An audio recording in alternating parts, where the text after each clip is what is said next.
Liit ng paa, oh. Parang ting-ting lang ang paa. Ang liit. Ayan, oh. Ha? Ako, ah. Tagak nga rin. Ibon. Taga yan. Mahaba ang uso, mahaba ang liit. Payat ang paa. Ayun na nga. Oh. Hindi. Ay, napunta dyan sa inyong harapan. Ari ka, nasa harapan na rin. Pakita mo natin. Ito, binibidyo ko ah. Ayan o. Lalapit siya. Oh. Nanginginain. Ay, gayon. May naman nakukuhang pagkain oh. Ay, kasi puno ng tibig yan eh. Ano yung pagkain ng tibig na yan?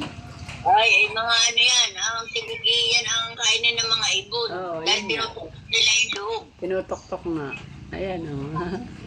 Ayan, namakayat na. Bread.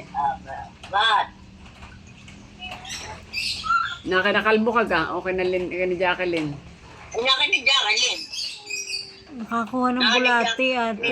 Bulati. Bulati Si ko na. Jonas ah. Oh, nakaalis na. Nakauwi Aywan ko na ata. Aywan ko. Ayun, nakakuha ng bulati.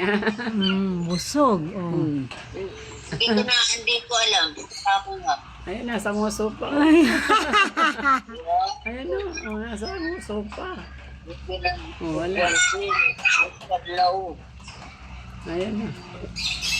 Lunok na. Ayun, may ibon doon. Yung baka lumapit sa aking ibon. May nakakulong ako doong ibon. Oh.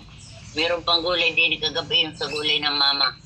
May ibon kami doon na nakakulong.